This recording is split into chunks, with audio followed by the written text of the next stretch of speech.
जय हिंद छात्रों, आपके अपने चैनल टारगेट एजुकेशन में आप लोगों का हार्दिक स्वागत है।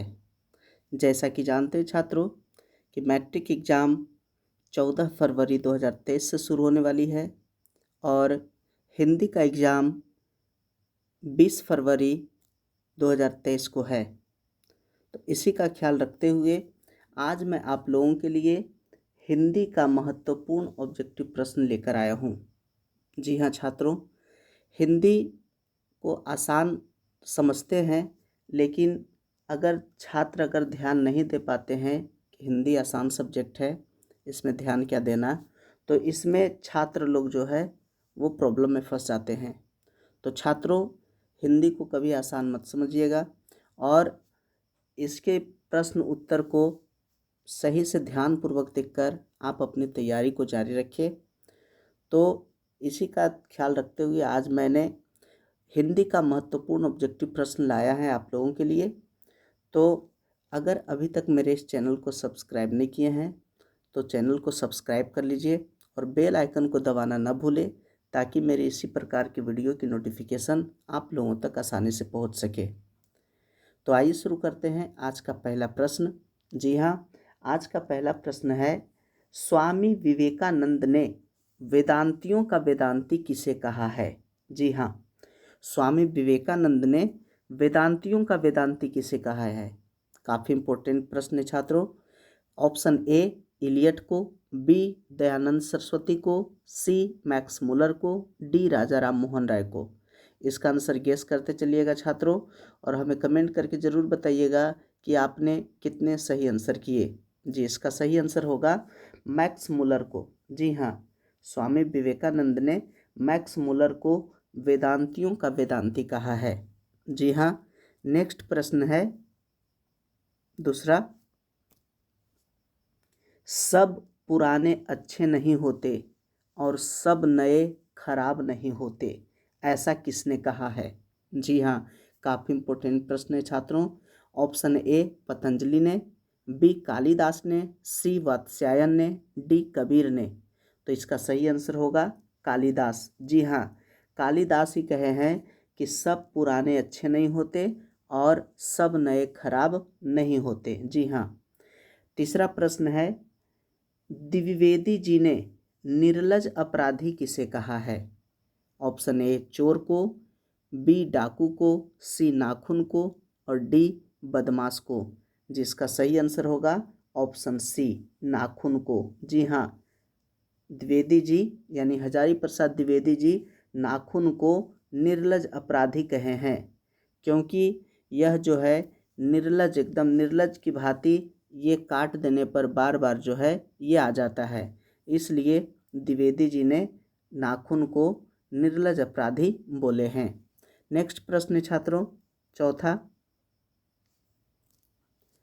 पुराने का मोह सब समय वांछनीय ही नहीं होता, किस लेखक की पंक्ति है? जी हाँ, option A Max Muller, B Ramvilas Sharma, C Hazari Prasad Dwivedi और डी अशोक वाजपेयी। इसका सही आंसर होगा छात्रों ऑप्शन सी हजारी प्रसाद द्विवेदी। जी हाँ, नेक्स्ट प्रश्न है 5 नंबर,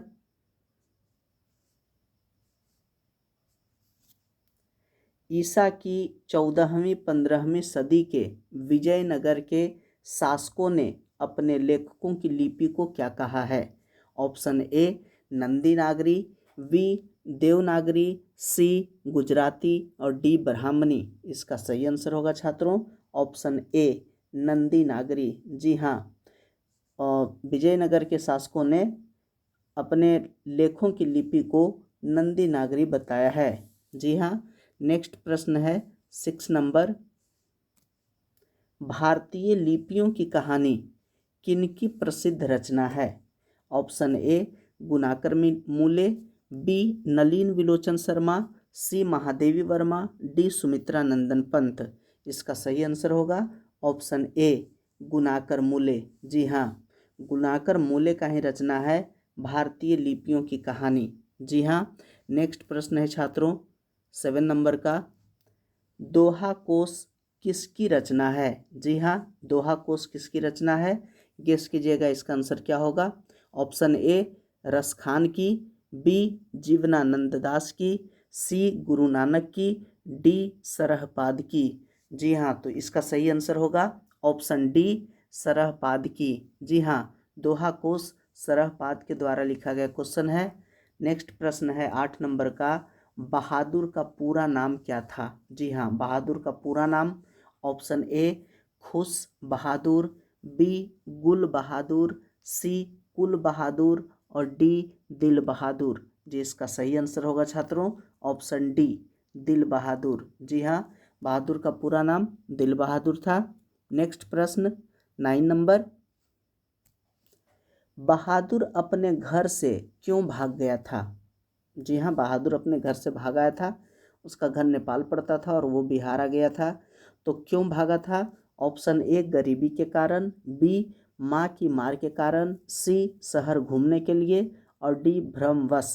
जी हाँ, इसका सही आंसर होगा ऑप्शन बी माँ की मार के कारण। जी हाँ, माँ की मार के कारण बहादुर अपने घर से भाग गया था।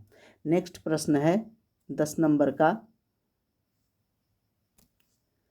भौतिकवाद का अर्थ भाग्यवाद नहीं है, किस निबंध की पंक्ति है? जी हाँ, भौतिकवाद का अर्थ भाग्यवाद नहीं है, किस निबंध की पंक्ति है?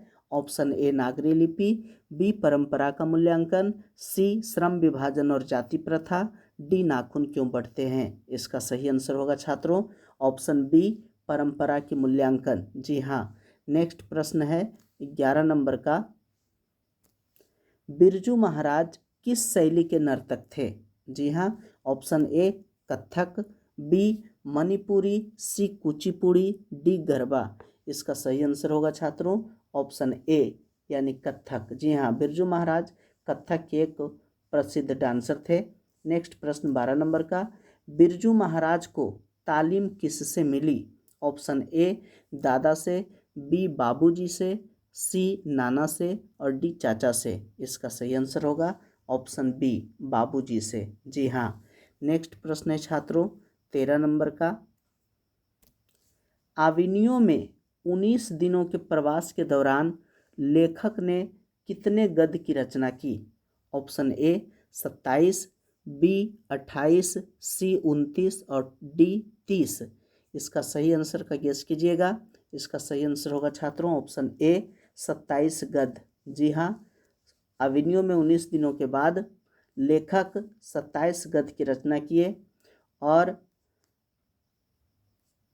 अविनियो के जो लेखक हैं वो अशोक वाजपेयी हैं। जी हाँ, नेक्स्ट प्रश्न 14 नंबर का प्रश्न है कि नौकर की कमीज नामक उपन्यास किसकी रचना है? जी हाँ, नौकर की कमीज उपन्यास है किसकी रचना है?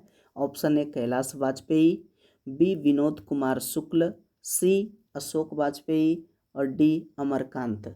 इसका सही आंसर होगा छात्रों ऑप्शन बी विनोद कुमार शुक्ल। जी हाँ, विनोद कुमार शुक्ल का ही रचना है नौकर की कमीज। नेक्स्ट प्रश्न 15 नंबर का, बिस्मिल्लाह खां दशकों से कौन सी दुआ ईश्वर से मांग रहे थे?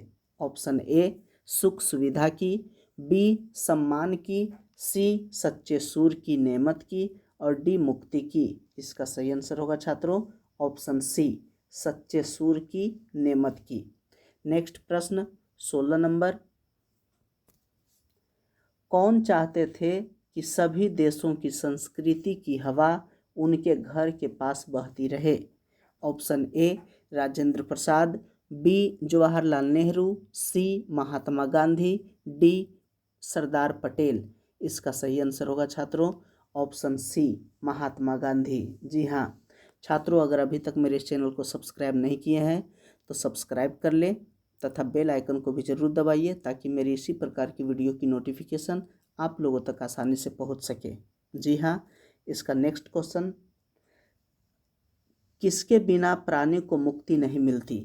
जी हाँ, ऑप्शन ए कर्मकांड के बिना, बी मूर्ति पूजन के बिना, सी चारों धाम की यात्रा के बिना और डी गुरु ज्ञान के बिना। जी हाँ, इसका सही आंसर होगा छात्रों ऑप्शन डी गुरु ज्ञान के बिना। जी हाँ, गुरु ज्ञान के बिना किसी भी प्राणी को मुक्ति नहीं मिलती है, इसलिए ऑप्शन डी सही है। नेक्स्ट प्रश्न है 17 नंबर का, किसने कहा था इन मुसलमान हरिजनन पे कोटि हिंदू वारिये? जी हाँ, option A Nirala, B Bharatendu Harishchandra, C Ramvilas Sharma, D Amarkant. इसका सही आंसर होगा छात्रों option B Bharatendu Harishchandra. Next प्रश्न 19 नंबर का, सवैया एवं छंद के सिद्ध कवि कौन थे? जी हाँ, सवैया एवं छंद के सिद्ध कवि option A Premghan, B Kunwar Narayan, C Jibanananda Das, D Raskhan. इसका सही आंसर होगा छात्रों ऑप्शन डी यानी रसखान। जी हाँ, रसखान सवैया छंद के एक सिद्ध कवि थे। नेक्स्ट प्रश्न छात्रों 20 नंबर का, मीर मुंशी जानकर किस कवि का वध किया गया? ऑप्शन ए रसखान का, बी प्रेमघन का, सी घनानंद का और डी जयशंकर प्रसाद का। इसका सही आंसर अनुमान लगाइएगा छात्रों ऑप्शन सी घनानंद का। जी हाँ, घनानंद का ही मृत्यु यानी वध किया गया था मीर मुंशी जानकर के। जी हाँ, और घनानंद मो अंशुलय बरसो ये कविता के लेखक हैं। नेक्स्ट प्रश्न है 21 नंबर, हिंदुस्तानी नाम सुनी अब ये सकुची लजात पंक्ति किस कविता से लिया गया है? जी हाँ, हिंदुस्तानी नाम सुनी अब ये सकुची लजात। इसका ऑप्शन ए भारत माता, बी जनतंत्र का जन्म, सी अक्षर ज्ञान, डी स्वदेशी। इसका सही आंसर होगा छात्रों ऑप्शन डी स्वदेशी। जी हाँ, नेक्स्ट प्रश्न 22 नंबर का, रामधारी सिंह दिनकर को ज्ञानपीठ पुरस्कार किस रचना पर प्राप्त हुआ था? ऑप्शन ए रश्मि रथी, बी उर्वशी, सी परशुराम की प्रतीक्षा, डी नील कुसुम। इसका सही आंसर होगा छात्रों ऑप्शन बी उर्वशी। जी हाँ, उर्वशी के लिए रामधारी सिंह दिनकर को ज्ञानपीठ पुरस्कार मिला था। नेक्स्ट प्रश्न है 23 नंबर का, तार सप्तक का संपादन किसने किया? ऑप्शन ए जयशंकर प्रसाद ने, बी महादेवी वर्मा ने, सी राम इकबाल सिंह ने और डी अज्ञेय ने। जी हाँ, इसका सही आंसर होगा ऑप्शन डी अज्ञेय। जी हाँ, अज्ञेय जी ने तार सप्तक के संपादन किए। इनका पूरा नाम है सच्चिदानंद हीरानंद वात्स्यायन अज्ञेय। जी हाँ, इनका नाम कभी कभी फुल नाम पूछता है कि अज्ञेय जी का पूरा नाम क्या था, तो सच्चिदानंद हीरानंद वात्स्यायन अज्ञेय। नेक्स्ट प्रश्न छात्रों 24 नंबर का, एक वृक्ष की हत्या कविता में कवि मनुष्य को क्या हो जाने से बचाना चाहता है? ऑप्शन ए नाला हो जाने से, बी धुआं हो जाने से, सी जहर हो जाने से, डी जंगल हो जाने से। इसका सही आंसर होगा छात्रों ऑप्शन डी जंगल हो जाने से। जी हाँ, नेक्स्ट प्रश्न है 25 नंबर का, अक्षर ज्ञान में किस मनोविज्ञान का आधार लिया गया है? जी हाँ, ऑप्शन ए किशोर मनोविज्ञान, बी स्त्री मनोविज्ञान, सी बाल मनोविज्ञान, डी शिशु मनोविज्ञान। इसका सही आंसर होगा ऑप्शन सी यानी बाल मनोविज्ञान। जी हाँ, अक्षर ज्ञान में बाल मनोविज्ञान संबंधित है। नेक्स्ट प्रश्न छात्रों 26 नंबर का, कवि रेनर मारिया रिल्के किनके चरणों में छाले पड़ जाने की बात करते हैं? जी हाँ, ऑप्शन ए मानव के, बी पशु के, सी नारी के और डी प्रभु के। तो इसका सही आंसर होगा ऑप्शन डी यानी कि प्रभु के। जी हाँ, कवि रेनर मारिया रिल्के प्रभु के पैर में छाले पड़ जाने की बात करते हैं। नेक्स्ट प्रश्न 27 नंबर का, मेरे बिना तुम प्रभु किस भाषा से अनुवादित हैं? ऑप्शन ए अंग्रेजी, बी जर्मन, सी रूसी, डी फ्रांसीसी। इसका सही आंसर होगा ऑप्शन बी जर्मन भाषा का। नेक्स्ट प्रश्न 28 नंबर का, एक वृक्ष की हत्या किस काव्य संग्रह से संकलित है? एक वृक्ष की हत्या, ऑप्शन ए हम तुम, बी आमने सामने, सी इन दिनों, डी चक्रव्यूह। इसका सही आंसर होगा इन दिनों यानी ऑप्शन सी। नेक्स्ट प्रश्न 29 नंबर का, रामधारी सिंह दिनकर द्वारा रचित पाठ निम्न में से कौन है? ऑप्शन ए हिरोशिमा, बी जनतंत्र का जन्म, सी भारत माता, डी मछली। इसका सही आंसर होगा छात्रों ऑप्शन बी जनतंत्र का जन्म। जी हाँ, जनतंत्र का जन्म रामधारी सिंह दिनकर के द्वारा लिखा गया है। नेक्स्ट प्रश्न और आज के लिए ये आखिरी प्रश्न है, गुरु नानक का जन्म कहाँ हुआ? जी हाँ, गुरु नानक जी का जन्म कहाँ हुआ था? ऑप्शन ए अयोध्या उत्तर प्रदेश में, बी दुर्ग मध्य प्रदेश में, सी अमृतसर पंजाब में और डी तलवंडी लाहौर में। जी इसका सही आंसर होगा ऑप्शन डी तलवंडी लाहौर में। जी हाँ छात्रों, तो ये था आज का महत्वपूर्ण प्रश्न। छात्रों, मैं विश्वास दिलाता हूँ कि ये सभी काफ़ी महत्वपूर्ण प्रश्न है, इन्हें याद कर लीजिए ताकि परीक्षा में आप लोगों को इससे काफ़ी मदद मिल सके। जी हाँ, अगर वीडियो अच्छा लगा हो तो लाइक शेयर तथा कमेंट ज़रूर कीजिएगा। अगर आप नए व्यूअर हैं तो मेरे इस चैनल को सब्सक्राइब कीजिएगा और बेल आइकन को भी ज़रूर दबाइएगा ताकि इसी प्रकार की मेरी वीडियो की नोटिफिकेशन आप तक आसानी से पहुंच सके। वीडियो देखने के लिए बहुत बहुत धन्यवाद।